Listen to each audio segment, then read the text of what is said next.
Good morning everyone, how are you all. आज हमारा first standard में इंग्लिश का लेक्चर है। तो इंग्लिश में हमने लास्ट कहाँ तक देखा था तो कि हमने गुजराती का कक्का इंग्लिश में उसे कैसे कन्वर्ट करते हैं वो हमने सीखा था ना।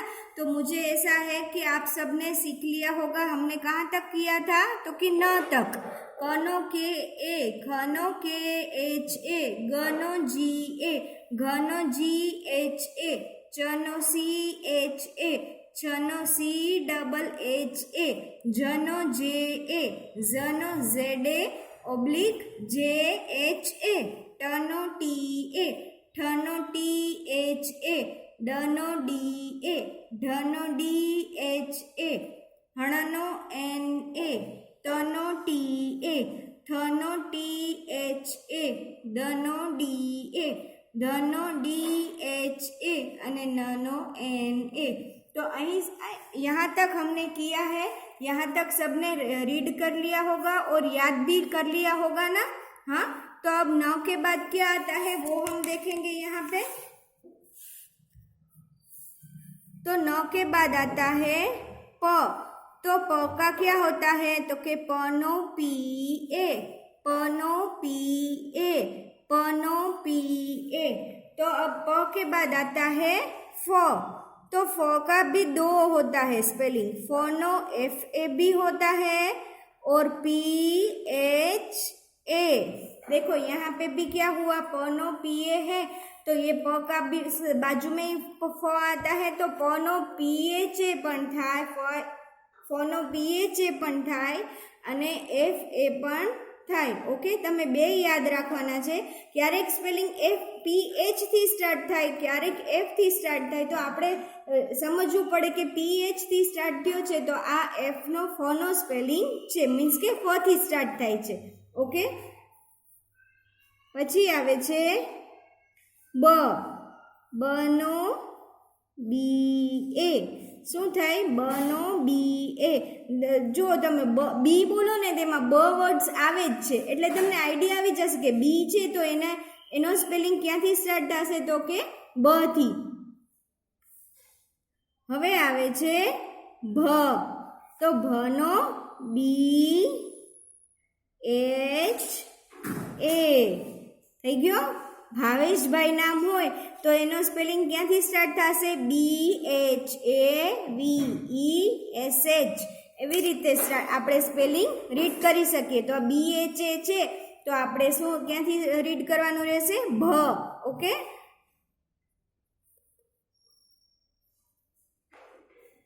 હવે આવે છે મ। શું આવે છે મ। તો મનો એમ એ। શું થાય છે મનો એમ એ, મનો એમ એ। આ કયો લેટર છે ગુજરાતીનો ય। તો યનો ઇંગ્લિશમાં થાય છે વાય એ। શું થાય છે વાય એ। ફરીથી અહીંયાથી આપણે જોશું પનો પી એ, ફનો F A oblique P H A, બનો બી એ, ભનો બી એચ એ, મનો એમ એ, યનો વાય એ। હવે આવે છે ર। તો રનો શું થશે ઇંગ્લિશમાં થશે રનો આર એ। શું થાય છે રનો આર એ। રમેશભાઈનો સ્પેલિંગ લખેલો હોય તો એનું સ્ટાર્ટિંગ શું ક્યાંથી થાય છે તો કે આર થી, આર એ એમ ઈ એસ એચ એવું લખ્યું હોય તો એને શું રીડ કરશું આપણે રમેશ। ઓકે,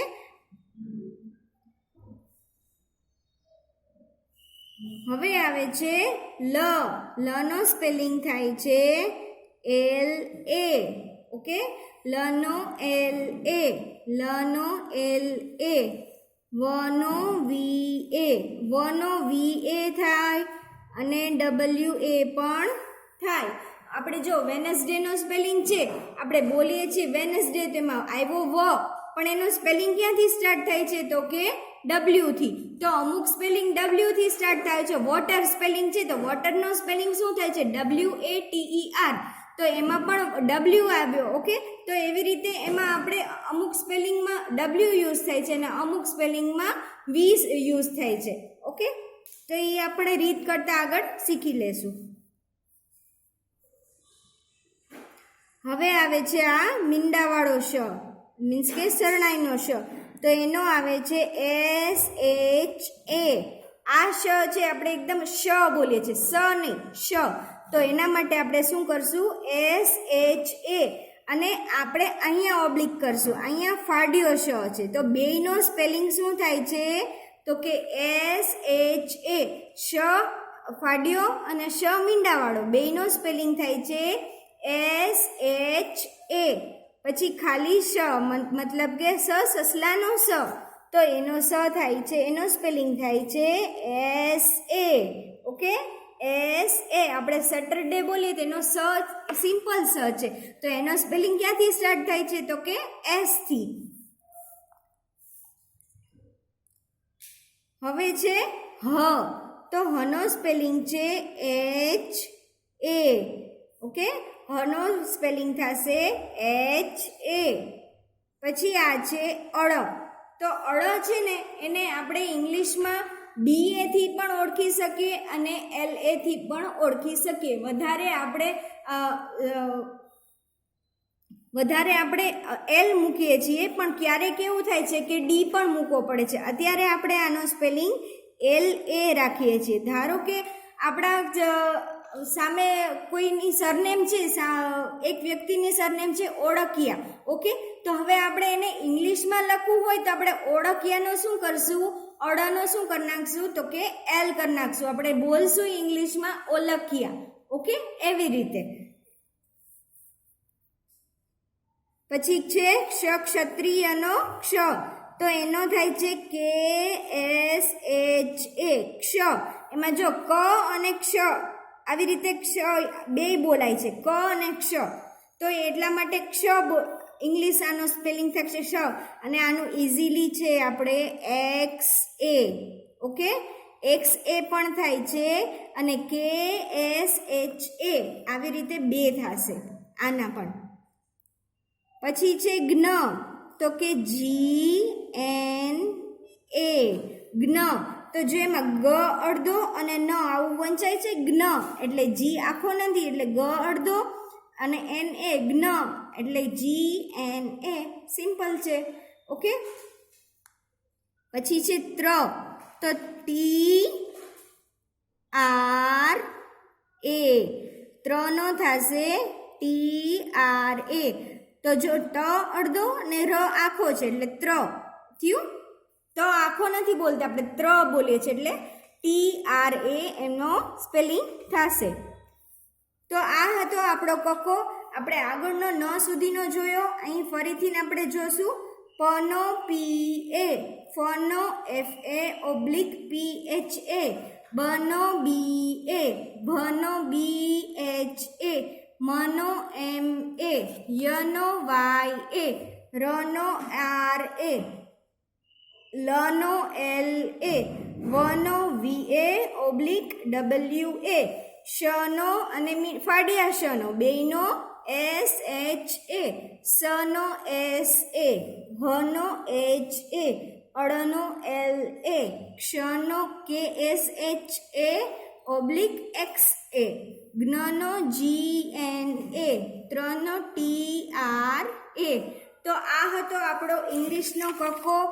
આજે તમને મેં આટલા અડધા લેટર કરાવ્યા છે એ બધા કરી લેજો, અને હોમવર્કમાં આ 2 ટાઈમ્સ આટલું પ થી ત્ર સુધીનો હોમવર્કમાં લખી નાખજો. ગુજરાતીમાં ઉપર લખવાનું મેં લખ્યું છે એવી રીતે, અને પછી નીચે એનો ઇંગ્લિશનો સ્પેલિંગ લખવાનો. ઓકે, તો અહીં સુધી આપણે આજે આપણો કક્કો ફિનિશ થાય છે.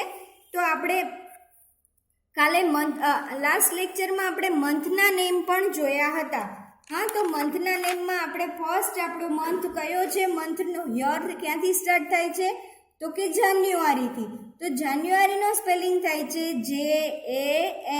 JANUARY, જાન્યુઆરી. ફેબ્રુઆરીનો સ્પેલિંગ થાય છે, આપણે બ્રેક કરીને શીખ્યું હતું ને, FEBRUARY, ફેબ્રુઆરી. પછી આવે છે થર્ડ મંથ આવે છે March, MARCH March. April, APRIL April. આ થઈ ગયા આપણા 4 month. Okay, 4 month. I hope તમને અહીં સુધી આવડી ગયું હશે. હવે આપણે જોશું 5th મંથ. તો 5th મંથ કયો આવશે? તો કે મે. મેનો સ્પેલિંગ બિલકુલ ઇઝી છે, MAY મે. ઓકે, પછી 6th મંથ જે આપણો અત્યારે રનિંગ છે. કયો મંથ હાલે છે આપણો અત્યારે? તો કે જૂન, JUNE. જો આપણે જૂન બોલ્યા તો જ આવ્યો ને આગળ, તો એનો સ્પેલિંગ ક્યાંથી સ્ટાર્ટ થશે? તો કે જે થી. ઓકે, જૂન. 7th મંથ આવશે આના પછી, મીન્સ કે 30 જૂન કમ્પ્લીટ થશે પછી કયો મંથ સ્ટાર્ટ થશે? તો કે જુલાઈ. તો જુલાઈનો સ્પેલિંગ છે JULY. શું છે સ્પેલિંગ આનો? આ જો નાના નાના સ્પેલિંગ છે એટલે આ તમને ઇઝીલી યાદ રહી જશે. ઓકે, આપણે 4 સ્પેલિંગ જ કરશું, વધારે નહીં કરીએ. જુલાઈ. અને પછી એના પછીનો મંથ આવે છે જે બધાનો ફેવરિટ હોય છે ને, એમાં મોસ્ટ ઓફ ફેસ્ટિવલ્સ આવે છે. આપણું નેશનલ ફેસ્ટિવલ આવે છે. કયું આવે છે? તો કે ફ્રીડમ ઇન્ડિપેન્ડન્સ ડે આવે છે ને, તો એ કયો મહિનો છે? ઓગસ્ટ. કયું છે? ઓગસ્ટ. તો ઓગસ્ટનો સ્પેલિંગ છે AUGUST. છે ને સિમ્પલ? AUGUST August. તો ફરીથી આપણે અહીં જોશું MAY મે, JUNE જૂન, JULY જુલાઈ, AUGUST अगस्त. तो અહીં સુધી આપણે यहाँ तक हमने मंथ के नेम देखे हैं. ये 4 मंथ के नेम कर लेना और इतना कका आप सब याद कर लेना. कल हम फिर से नया कुछ सीखने के लिए मिलेंगे. तब तक के लिए बाय.